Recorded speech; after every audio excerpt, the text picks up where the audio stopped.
Good afternoon and welcome to this edition of the People Progressing podcast. And today I'm really excited to have Jasmine Motupalli on, graduate of West Point, graduate of Georgia Tech, and just an amazing leader.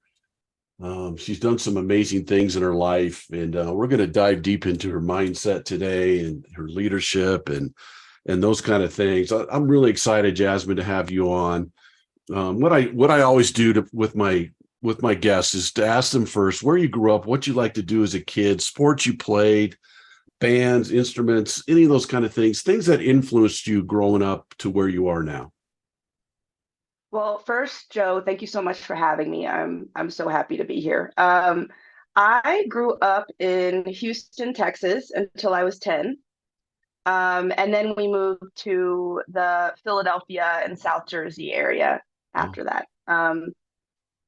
I think growing up I had a pretty normal childhood. I'm the oldest of two. And my dad was a former professional football player, so athletics was always a big part of my life. My dad was my softball coach and my basketball coach in uh, junior high. And going into high school, I played varsity basketball and I was captain of the track team. And National Honor Society, um, a few other things too. I In high school I started this group after the Columbine incident happened, which it impacted me deeply, and it was called CARE, Creating a Respectful Environment. And it was all about ensuring that students at the school felt inclusive, and included, and appreciated for their own unique identities. To try to avoid any student feeling so excluded that they felt they needed to do something horribly drastic and damaging. So wow. yeah. That's amazing. So you just did that by yourself. You decided you're going to start this, name it, and and be the lead of it, and you're still a high school student. Well, the principal, I think, noticed that I was one of those kids that so my best friend and I, we call ourselves the capybaras because we kind of can just get along with anyone, we can get along with anyone. And so um I think my principal noticed that about me and asked for help. And Wow. so in addition to this club, there were these different programs that we would bring to the school. We had a budget associated with this. And so I would go out and see different programs and assemblies, and I would, pull the best ones together into the school. And then we also had a little bit of background. I went to Haddon Heights High School in South Jersey. And a little bit of background is that there are three major towns that would come into that school. The first one was where I lived, which was Lawnside, New Jersey, and that was a predominantly Black town. It was one of the last stops on the Underground Railroad. It's a historically Black town. You can look Wow. it up. Yeah. Um, and then you had two other towns, Barrington, New Jersey, and then Haddon Heights, New Jersey, and those towns were predominantly white. And so you had this system where you have three sets of students coming in that never had any interaction with one another.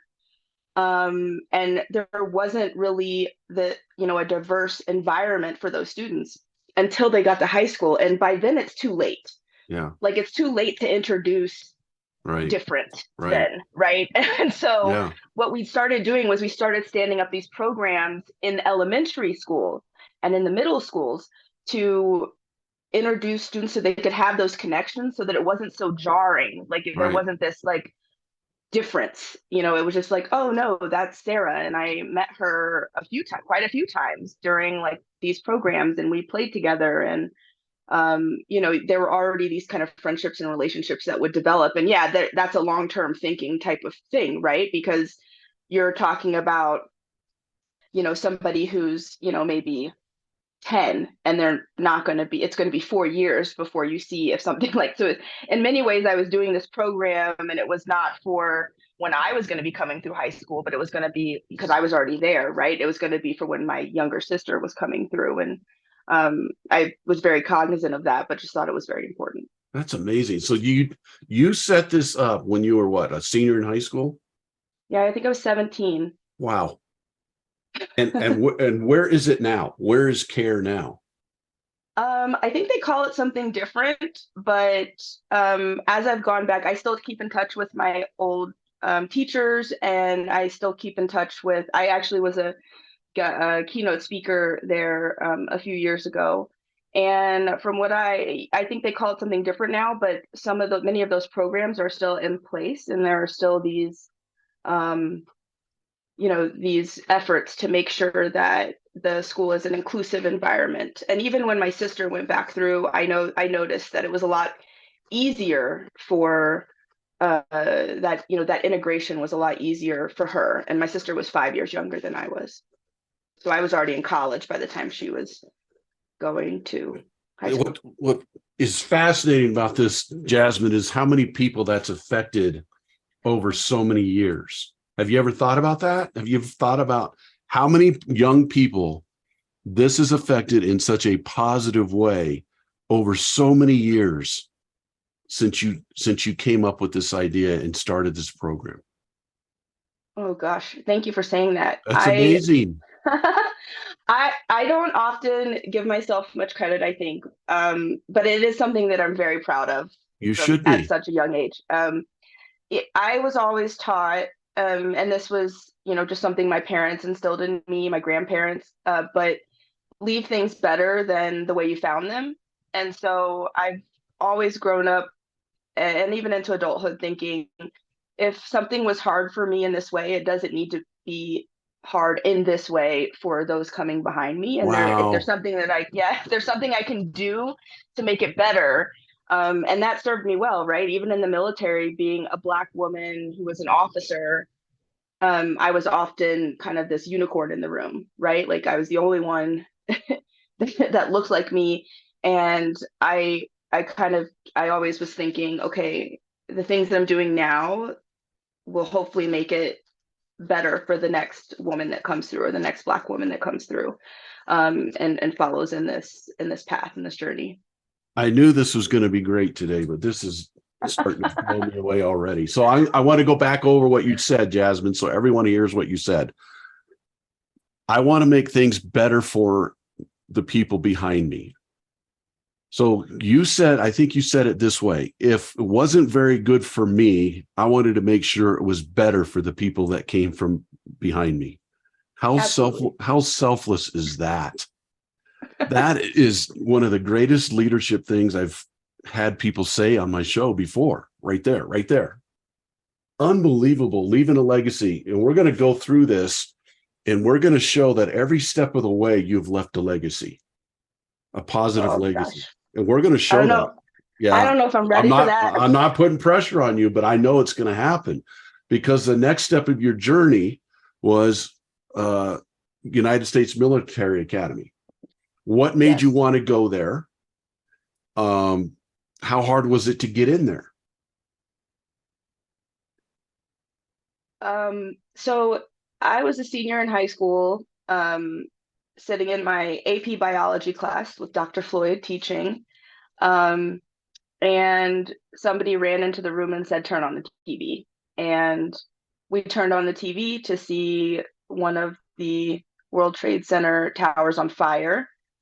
There had been some sort of like really horrible accident, and we just were all glued to the television. And then we continued to watch. And my father was actually flying at the time for work.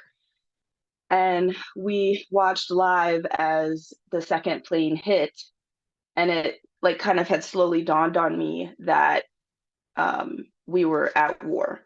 Now, the thing to know about me at this time was that I had already gotten accepted into West Point by then. I had early acceptance. Okay.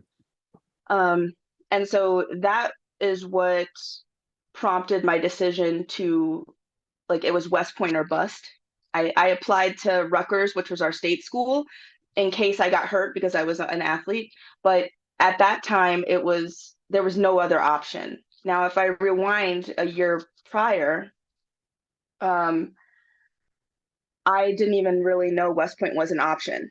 but uh, one of my um, one of my guidance counselors uh, said, "Hey, there's this program, a summer program for rising seniors at this military academy, and they really look for students who are well-rounded, who are athletic, who are academic, who can juggle a lot of things, right? And uh, I think that you would be a good fit." And so I went to their summer program. At the time, they called it the I think it was like the senior leadership, um, yeah, like senior leadership program or something like that. And I went to West Point and I just kind of fell in love with the place. The campus is beautiful, first of Yeah. all. Like Yeah. everywhere you look, it's just absolutely gorgeous. There's so much history there.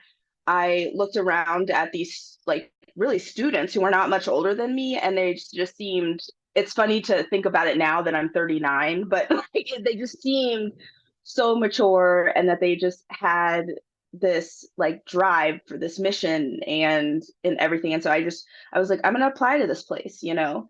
Um, and I did, and I got early acceptance. And so then but I was still applying. I had applications that I was getting ready for Dartmouth, for Harvard, for Princeton. I had visited Princeton. I had visited Dartmouth. Like, I had scholarship offers, and I was like, well, I can just do ROTC. I wanted to serve. My grandfather had served for 30 years, and I didn't want my parents to pay for college for me.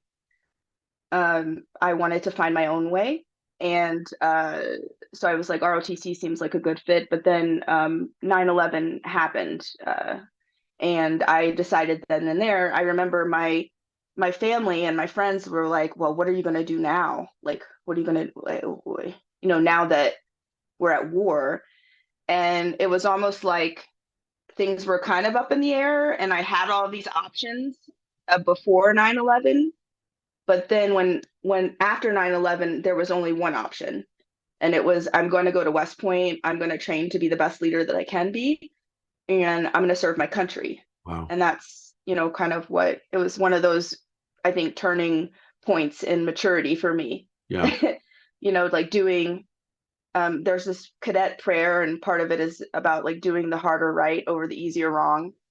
And it was this was one of those moments where I was, I kind of grew up a bit in making that decision, like in a Amazing. moment. So now you're there. Let's I'm get into there. that. You're there. You're I'm there. also on the track team, right? I walked onto the track team. Yep. I was a Okay. long jump, triple jump, and I did some sprints. So All 5'3" of me. you're a freshman at West Point, which isn't Yeah. easy. You have to Yeah. go to boot camp, you have to do all those kind of things, and then you have to get acclimated to the rigors of the school, which is not easy. And then you're an athlete on top of that. Was there ever a Yeah. time where you thought, what am I doing? Why did I do this? This is going to be too hard. Only all the time. Okay. Okay, so that's my next question then, Jasmine. How did you overcome that? How did you My fight parent. through that? Oh my gosh. Well, first, my parents. My mom, I think, must have written me a letter every single day. And Okay, sometimes they weren't even just letters. Sometimes it would be, she would find a comic strip here you go. that she Yeah. thought was funny, and she'd cut it out and send it to me. My friends, I still have this book. It's on my bookshelf in my office. My friends, for my going away present, they gave me this journal, and they filled out the first few dozen pages of it with just letters. And I would pull those, I would read those, because you could have books and stuff. You could have like writing things. So I would read from this journal, like these loving notes. I would read the loving messages that my mom and my dad would send to me. I would, laugh at these, comic strips. I would, um, it just, and then the other thing you do is you just make these bonds, and these, because it's hard moments, and I went straight from high school to, and like in my parents' home, which like was my parents were not super strict, but like I was just such a nerd in school. Like I didn't really I wasn't like the one going out and partying all the Yeah, time yeah, and stuff, you know. I was like honors everything, AP everything, like, you know, like need to set a good example, like make the ancestors proud, you know. So I didn't, I wasn't really like tearing it up, you know, by yeah. choice. And then I go into this like environment where I'm just expected to, you know, memorize all these things and like know all this knowledge and history and like be able to do a bajillion push-ups and all the like all this Yeah. stuff. And I just kind of you and but there's everybody else around you pretty much is in that same boat, and you just make these bonds. Like I'm still very good friends with um the, you know, like the some of the former new cadets or new cadet candidates that were in my beast, which we call basic training, in my beast platoon. I'm still very good friends with a lot of them because of, you know, what we went through Oh together. yeah, yeah, yeah. And the track team was, I mean, that was also an amazing escape, I would say. One of my best friends was, she was a high jumper on the team, and she, you know, when my baby was born, she flew out to visit, and you know, just like you just make these bonds, these lifelong bonds that, Yeah, you're all you going know, through the same stuff. You're all same going thing. through those Yeah, hardships, and you learn how to rely on each other and help each other, support each absolutely. other. Bonded Um, through fire. yeah, and I just look up to you because there's so many times you could have said, "I'm done, and I'm going to go back to Princeton, or I'm going to go," and you fought through it, but you had the help and the support of a lot of people. And Oh I yeah. think that's important for people to understand too. It's okay to accept that support. It's okay to use that support to help you. I think some people think it's, they shun that away a little bit, but um, so now you go through West Point. I do. Um, pretty amazing there. And you graduate, but you did 4 years of track.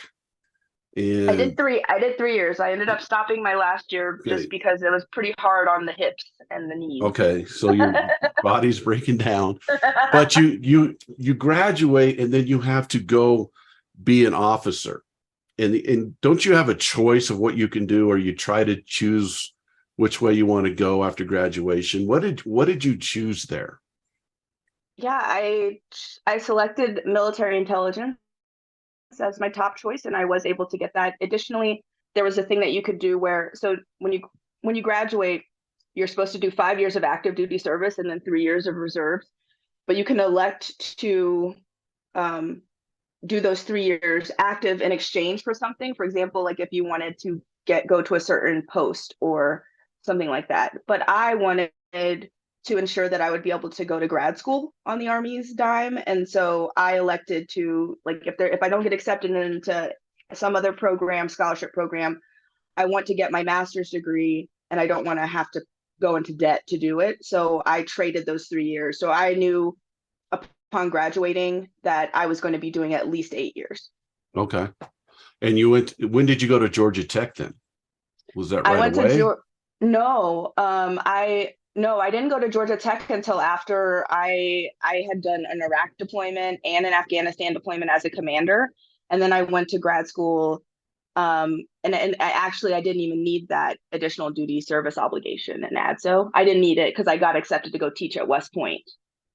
And so that because of that, they pay for your master. So that's how I got to Georgia Tech. But prior to then, I was, you know, I by the time I was so I graduated at 22.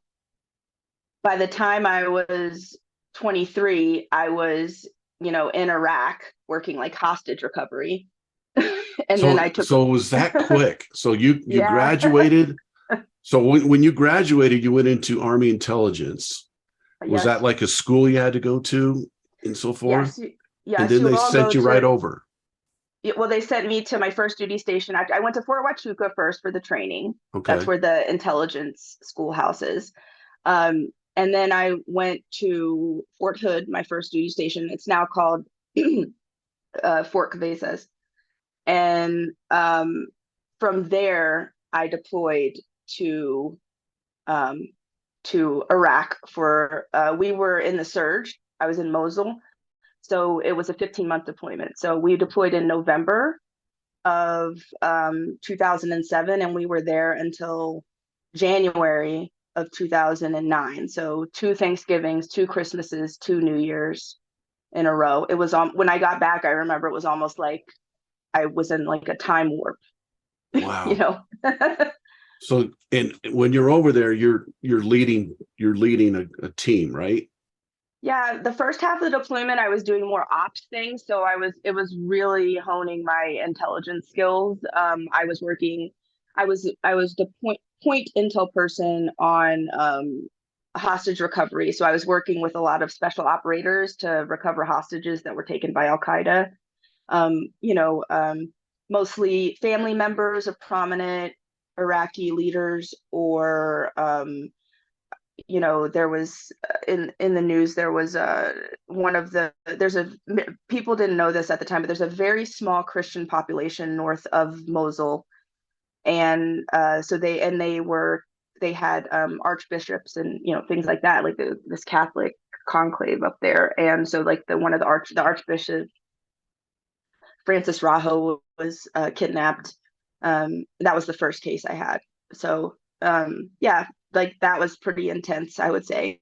A lot of Yeah. sleepless nights. And so I worked, my shift was midnight to noon in the operations center, but with kidnapping, it's like you can't be like, oh, I'm off the clock.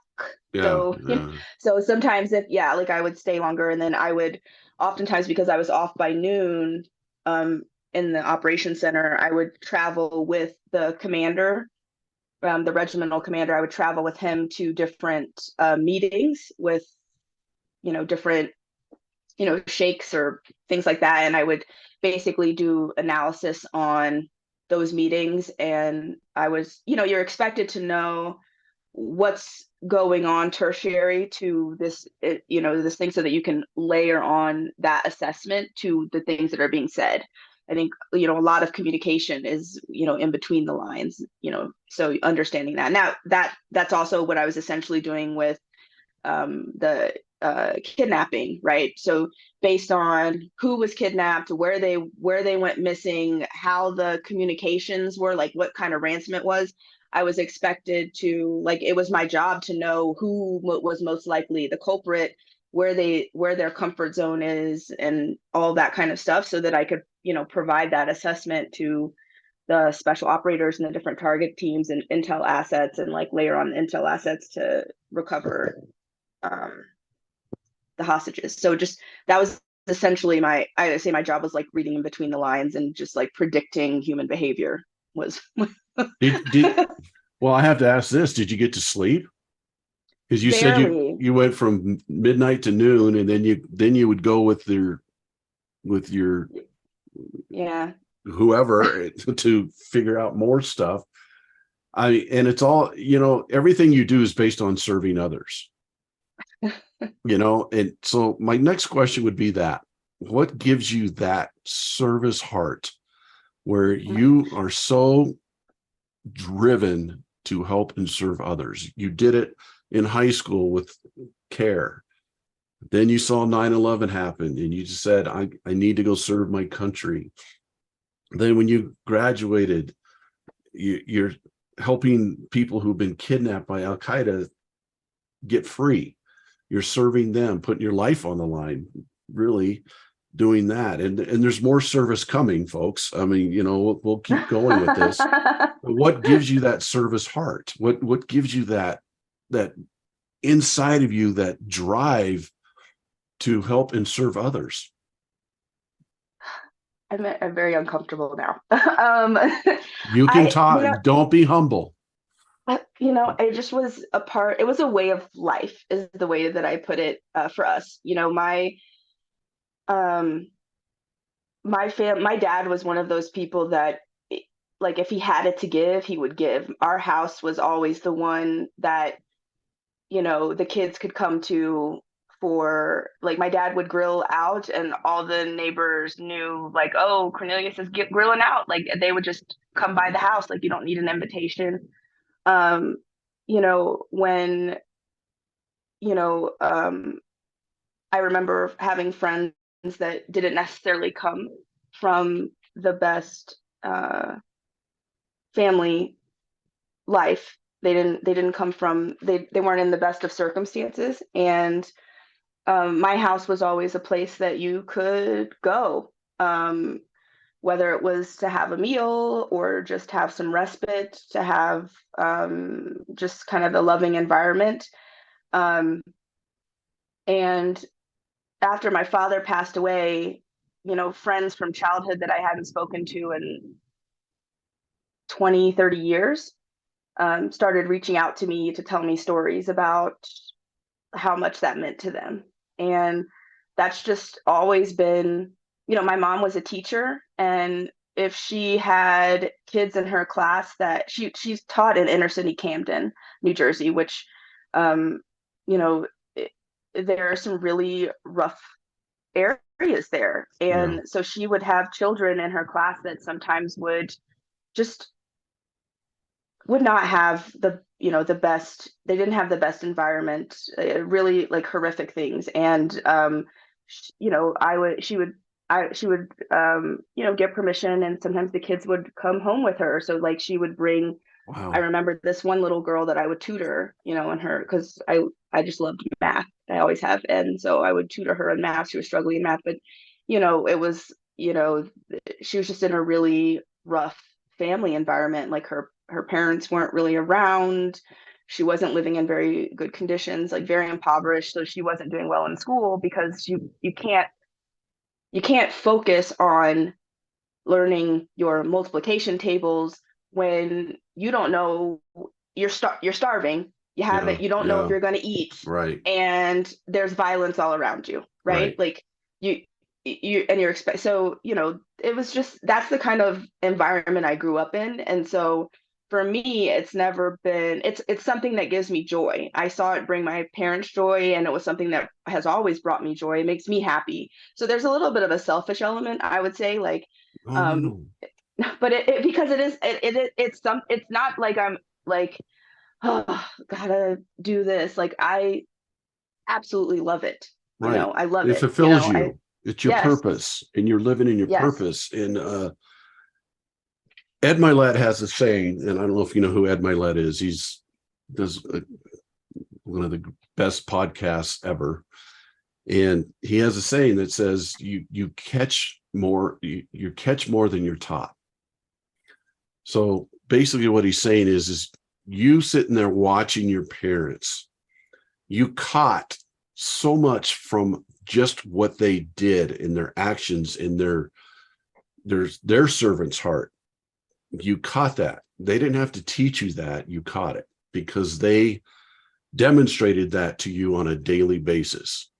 Now you're probably doing the exact same thing to your kids. They're catching what you're giving to other people. And to me, I'm a little biased on this. That's the greatest thing you could ever give your kids, is the service heart. And that's exactly what you've mentioned your parents many times. And I can tell how much of an influence on your life they've been, in the legacy they've left. Okay. And you mentioned your dad has passed, but your dad's legacy hasn't passed. Your dad's legacy is still living through so many people that he had a positive effect on. And that's the greatest thing you could ever do in life, in my opinion. And Thank you. just think about the legacy your dad has left. It goes through you every day. Now it's going to go through your kids every day, and that's a legacy of service. Amazing. So now you you do that deployment, you come back, and you still have another deployment where you go back to Afghanistan. Is that correct? Yes, a few years later. So I had to go to the captain's career course after I got promoted to captain. Um, so back to Fort Huachuca, Arizona. Okay. And then after that, the Army just didn't want me to leave Texas for a really long time. So I went to Fort Bliss, Texas, near El Paso. Um, and I served as basically like the chief intelligence officer for the battalion for a time. And then I was selected to command our headquarters company. At the time, now, and when I deployed to Iraq, we were in the surge, but when I deployed to Afghanistan, we were in more of a drawdown. This was 2000. I was there 2011 to 2012. Um, so there really weren't enough combat units to cover all of the battle space. So as a headquarters unit, I was augmented with some infantry, and then I was asked to basically build additional platoons out of hide. So you're talking it's a headquarters company. So cooks, mechanics, like those kinds of like logistics type of specialties, and was essentially asked to build an additional platoon out of hide and take a battle space. So I was given command of Puli Alam district, which is in eastern Afghanistan. It's a key terrain district because it is the capital district of Logar province. So, and it was on one of the main highways going up to Kabul. So, it was a pretty important district strategically. And my job was essentially to kind of own that battle space, security, economic development, governance, that sort of thing. And I was the only woman commander in my entire brigade. So there's 32 companies, and I was the only woman. And I remember we were like the first ones on the ground. We were in the kind of like the first wave to get on the ground and transition. And I remember feeling a bit like I was in over my head, and I was looking around to kind of see what to do because I was an intelligence officer. I wasn't an infantryman. Yeah. And this was 2011, so women actually weren't technically allowed in ground combat at the time. So there wasn't, when I talk about like kind of looking to see somebody who's blazed the trail, so you know what what to follow. There was none of that for me You in blazed this it. moment. You blazed it. Well, yeah, because this is another one of those critical moments in growth for me, because as I looked around at what all the male infantrymen were doing, I initially was more so trying to emulate that. And then we had our first soldier wounded in an exchange. There was, IEDs and firefights, and it was really bad. And I remember my brigade commander just dressing me down. I was meeting the soldiers at the hospital, the local hospital, and I remember my brigade commander just said, "You're going to have the first soldier killed if you don't figure it out," basically. He just said, Wow. "You need to do your job." And I know, and I tell this story because it's like I wasn't even on the ground, and there's like all of these excuses that people try to make for me, but it was some of the best hard, like tough love that I have ever had from a leader, because it was what I needed to hear in that moment. Because I think up until that moment, I didn't think that I necessarily deserved to be in the position I was in, and I was trying to look around at everybody else, and I was kind of seeing the fact that I was a Black woman, the fact that I was an intelligence officer, as like weaknesses. And it was in that moment that I was just like, okay, like what am I doing? Like I need to stop trying to lead the way that somebody else leads, and I just need to figure out the way that Jasmine leads, and Wow. capitalize on those strengths. And that was really a turning point. I mean, there would be other engagements, there would be other situations where soldiers were wounded, but um, it we were really kind of, I guess, cooking with gas. Like after that, we um, arrested the entire winter command team. The Taliban, if you don't know, many of the summer leaders, spring and summer leaders, those are like the main leaders. They go to Pakistan for the winter, and they leave behind um, a team, or if this was back in 2011, right? They leave a winter team that's more logistics. So you think there's a commander, but then there's like bomb makers, financiers, and their job is essentially to get things ready for the spring, Okay. so that the other leaders come back from Pakistan and get things going. And so it's, if you can disrupt that winter command, those winter command operations, Yeah. Yeah. you can mess up their entire spring and summer. And so that's what we went to work to do. And again, it was, I had these assets. I was a woman of color. So that meant that automatically meant that the women, I had access, I could just walk into these spaces that were taken up by women and children and comfortably have conversations about the area, about what makes you feel unsafe, what is, and that was a strength, right? Like, to be Yeah. able to have access to more than half of the population that your counterparts don't necessarily have access to. And so then there were these things called female engagement teams, which traditionally they were used for, if there were these like women's meetings or something, you would send the female engagement teams. Or let's say that you needed to do a search of a woman, then you would bring the female engagement team up. But I kind of had this idea of, and also it was also circumstantial, right? Because we didn't have enough people to cover the space that we needed to, and you had to have a certain number of soldiers if you're going out on patrol, and if it's dismounted versus mounted and dismounted and all this kind of stuff. So it made sense logistically to just have women be a part of the platoon, Right. the platoons, right? Right. Right. So you can do double duty, right? There's no reason that a stellar woman staff sergeant shouldn't also, in addition to being a female engagement team member, can't also be a squad leader, right? And so So you that's what broke away from your imposter syndrome. I did.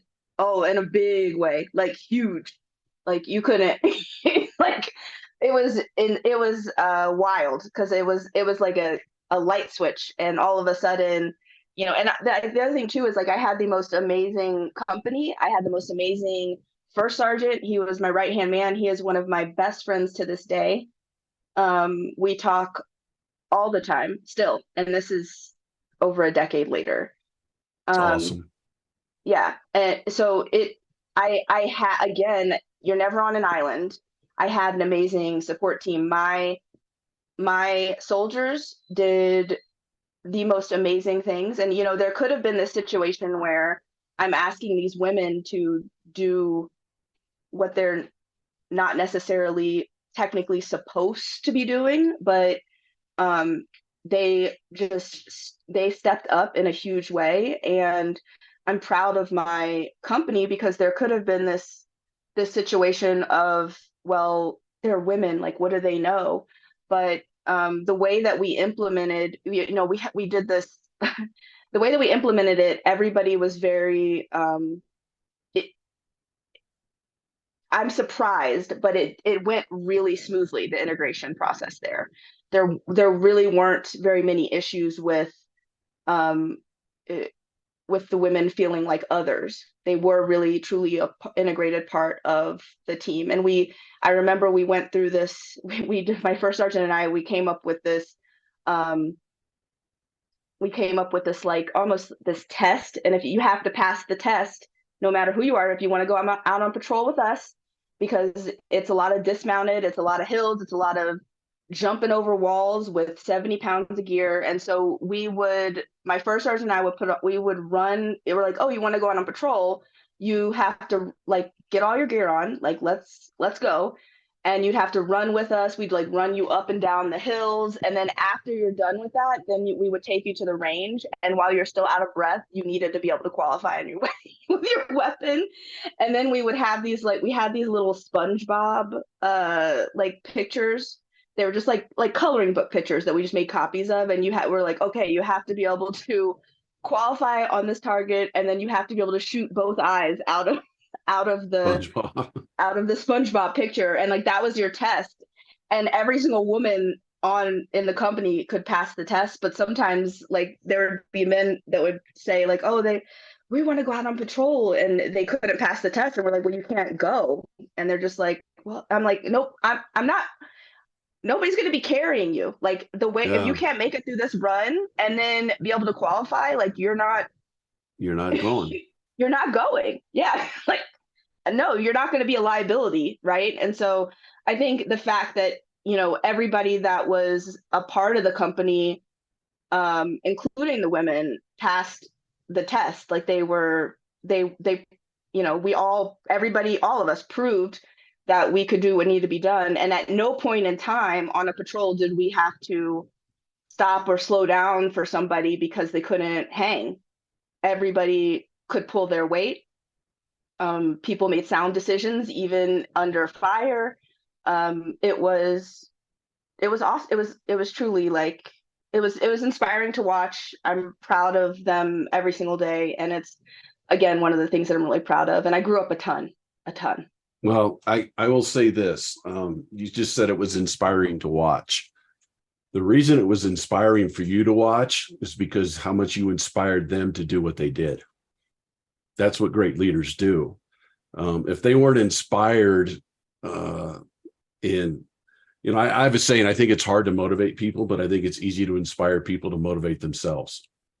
So when you had those people do the test and run with the 70-pound backpacks and jump over walls and be tired and go shoot and do all those things, the reason they did that is because there was somebody there that was inspiring them to do that. And that person who inspired them, I'm looking at right now, Jasmine, and that's what great leaders do, is they inspire people to motivate themselves. And that's what you did to those people. It's an amazing story. Now we have to get into this, Jasmine. You and I talked about this last week, but then something happened over there. I'll just say it. You got blown up. I did. your convoy or whatever got blown up. And tell us what happened there, Yeah. if you can. It was. I can. It's that we were near the end of the deployment, and we were transitioning the battle space over to another unit. And I um I remember they just weren't used to the terrain, the new unit coming in, and they rolled one of their vehicles. I still to this day don't know how that happened, but Yeah. but um but they rolled one of their vehicles, and then we pulled a security halt and said, hey, just recover yourselves, because we didn't think it would be, again, I'm taking for granted because I had a ton of logisticians in my company. So like rolling a vehicle was not a big deal. It's like, oh yeah, just recover your stuff. Let's go. Yeah. But so like just get it together, but this was an infantry, or I think this was like a cav unit. Anyway, a combat unit. And they they tried to self-recover and they couldn't, and in doing it they actually like got themselves stuck even more, such that we wouldn't have even been able to recover them. So I had to call my recovery team out with this special piece of equipment, which is the most amazing thing ever, the MERV wrecker. um, and so we called them out to self-recover, but the thing is, where we are, we knew we were going to start taking fire at sunset because the sun was going to be at our eyes, and you instantly become a soft target. Like the Taliban can fire at you from the town and you can't fire back because you can't just fire blindly into a town for obvious reasons. And the sun is at your eyes, so you can't really see. And so sure enough, we start taking fire, and I tell one of my platoon leaders, I said, take your platoon, and I'm in the vehicle with him, and I just said, hey, move your element over to that side of the ridge, so that we like draw attention away from the dismounts. Um, and so that's what we did. We moved over, and then we fired, but we obviously couldn't fire into the town. So we're just essentially like drawing attention to ourselves without hurting anybody. So that we would draw fire to us. And so that's basically what we did. We drew fire to us, and we would kind of like get out of the vehicle and then kind of come back into the vehicle, making ourselves look like a soft target so that the recovery element could recover. And so, yeah, so then we drew fire to us. And so I don't have that much of a memory of the situation, but uh, the vehicle that I was in got hit with somewhere between between 5 and 10 recoilless rifle rounds and RPGs hit the vehicle or near the vehicle. And yeah, I got my bell rung pretty good for just where I was sitting, like I guess where I was sitting, that was like right where like at least one of the bigger blasts was. And so I had some memory loss. I had a brain injury. I lost 40% of the strength on my right side, which is my dominant side. Um, and I was put into isolation, like hospitalized isolation for 10 days, just to let my brain recover. And then every couple of days, I would have to take a test to make sure that to see if I had enough balance or wherewithal. But I remember our physician's assistant just kind of having to wrangle me because she was just like, you need to lay down. And I'm like, I'm fine. And I'm walking, and she's like, she would always call me ma'am, but in this moment she just goes, Captain Walker. And I turn around, and she's like, you are slurring your speech. You are dragging your right foot. You are not fine. Go the F to back to your room, like, go lay down, like, and and I was, a lot of it was like, I think I was just so stubborn, and I didn't want to be like I didn't want to show weakness or anything Yeah, like that, but yeah, you're amazing. but So I I've want to go always back. been so stubborn. I want to go back to something you said, that basically the reason you guys got hit is because you were trying to become a target so that the other people wouldn't take the fire. Yeah, because So they needed to recover the vehicle. right, They weren't going I to don't think ban I've it forever. right, but I don't think I've ever met somebody who said we wanted them to shoot at us so that our buddies could get out unhurt. That's I that's would beg to differ. Like, I think that that was the decision to make. Like, I no, I get it. I get it. But how selfless of an act is that? I am in awe right now of you, because I've never met somebody who said, here, shoot at me so you don't have to shoot at them. I want to protect them, so shoot at me. And we're going to make sure you know we're here so you can shoot at us. That's an amazing story. I'm sorry, but that's amazing selflessness at a level I've never heard. And I the think leadership that honest, you show there is amazing. I'm I appreciate that, but I would say, for those of us, those service members who have lost friends, and have been there when those friends were lost, if asked whether you would trade places, and I wouldn't have been able to live with myself. yeah, I wouldn't have been able to live with myself if we sat there and did nothing. Um, I would have carried that guilt with me to my grave. So you're amazing. Um, I want to jump a little bit into this. I want to ask you this question. What is your main, like your top 3 to 5 main components of being a great leader? ooh, that's a good question. You've mentioned so many, you've demonstrated so much. Just want I would people to take say, away, yeah, what leadership really is.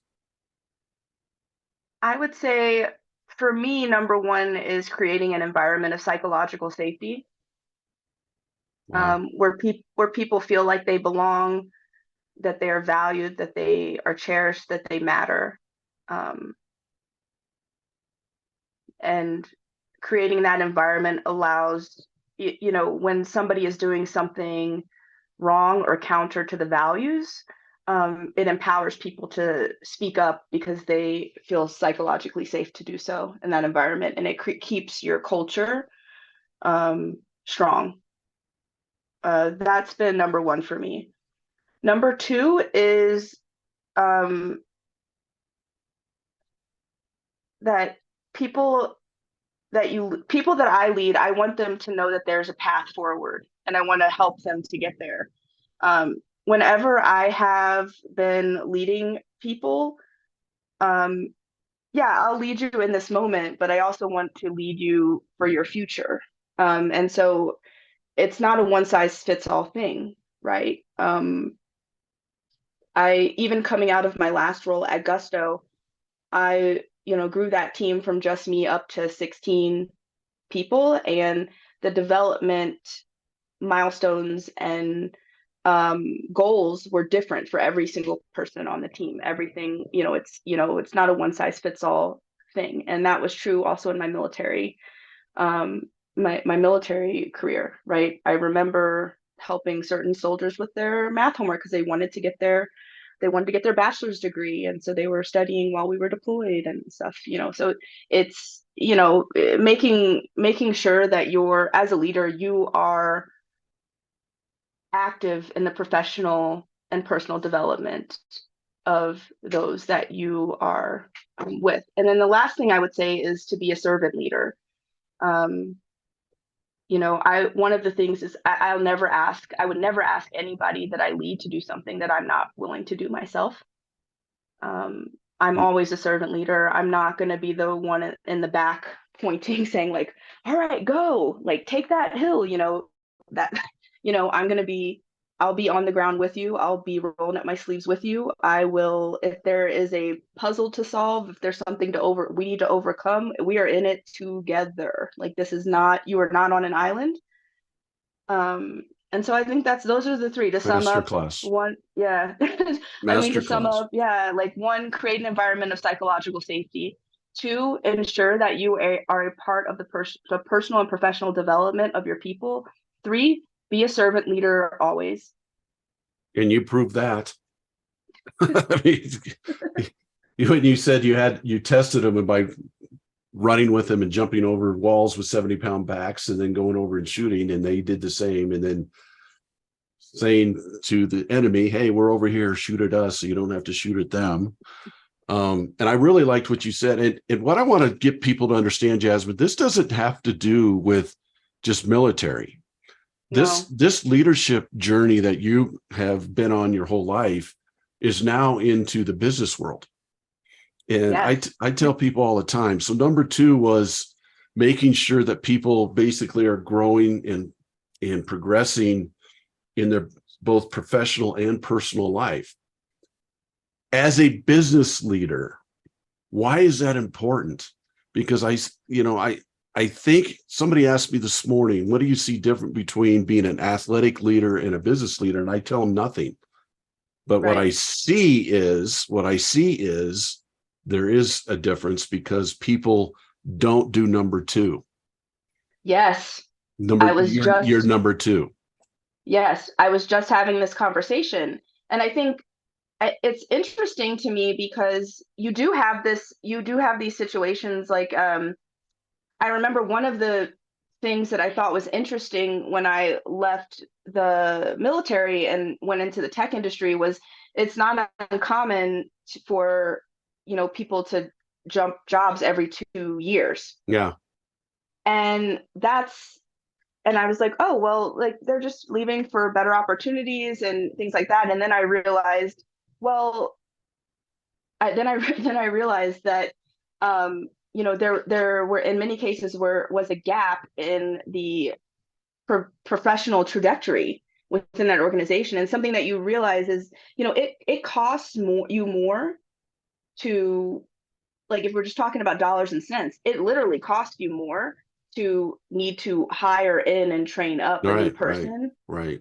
than it would be to just create an environment where that person sees a path forward, has a professional development plan, has a personal development plan, and helping to have, and helping them along that journey. During my time, my last company, I was there for 3.5 years. I only had one person leave my team, and I was happy to support that because he jumped from my team to a more technical data science team. But I knew from the beginning I had been mentoring him a year before he even joined my team. Awesome. And I knew prior to him even joining my team what his goals were. And so I was happy to help him go over from the customer experience data team to the product focused data team. I was happy to do that. But other than that, not a single person left my left my Yeah. team. Yeah. And okay, so I want to circle back because we're almost out of time. I could go on for days with you here. But I want to circle back. And Yes. we talked a little bit about leaving a legacy. And I want to go back to what you said from the beginning. It just kind of go through this with people so they totally understand that being a leader, whether it's in a high school leadership position when you're 17, to a military leadership position when you're in your 20s, to a business leadership position, which you're in now, that being a positive footnote in people's lives is what leadership is all about. And what I mean by that is you've left a legacy in people's lives all the way through. From 17 years old, starting a thing called CARE, where you brought the African-American community and the white community together at your school because of an incident that happened here in Colorado. And you saw a need for that, and you left a legacy. You went into the Army, you went into West Point, and I'm sure that you've left a legacy for other Black women who've come into that same position. And not even that, just legacy to everyone. Because there's only one race, the human race. And now you've gone into combat and you said, here, shoot at me instead of shoot at them. You left a legacy with the people that you led there. Now into the business world, you mentioned what you've done there in terms of a short period of time working in the business world. You've left a legacy with people there. I pray every night that I can be a blessing in people's lives. That's what every business leader should want, to be a positive footnote in someone's life. How gratifying is it for you? And you probably haven't even thought about this, maybe because you're so selfless and humble. How does that make you feel that you've left so many great legacies in people's lives?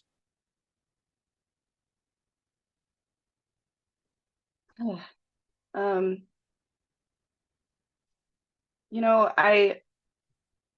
I feel good about the life I've lived. You should. I I feel good about the life I've lived, the relationships I've built.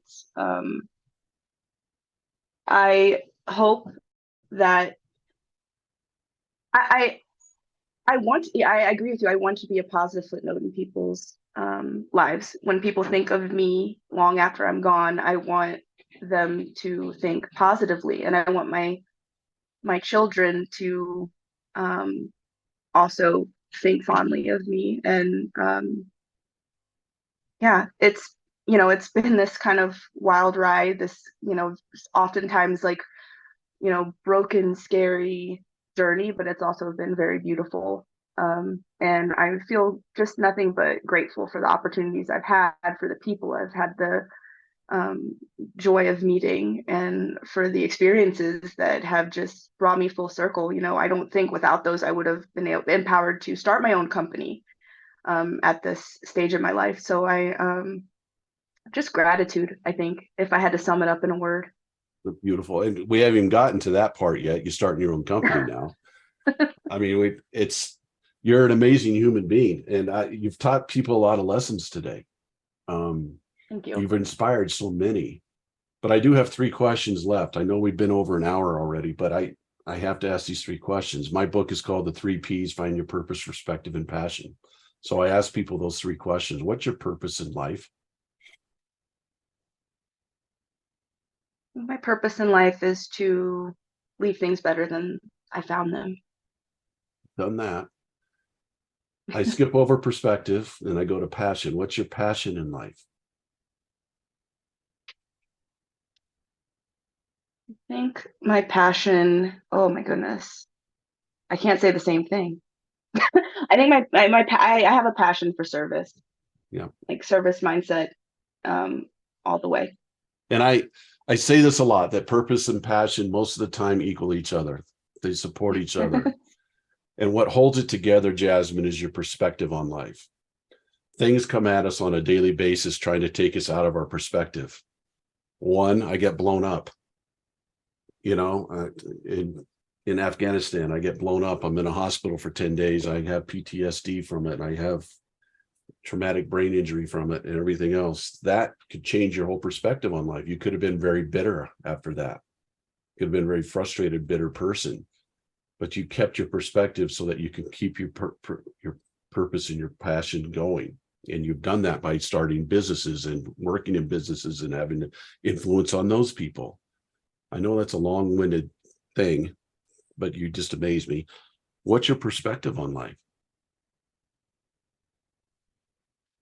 My perspective is that I'm not the center of everything.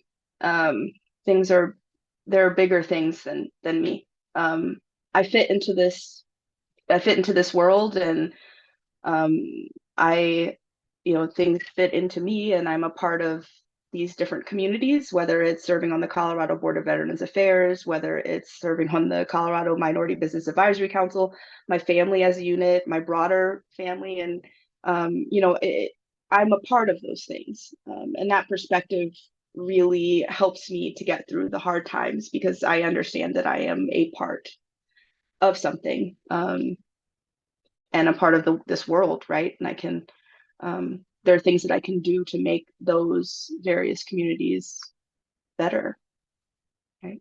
You're amazing. I tell people all the time, you find your purpose when your purpose is greater than yourself. And Yes. you backed me up with that today. Um, from your high school days to your military academy to being in the military after the military academy to the leadership positions to working in business, now starting your own business, to having kids, to you're just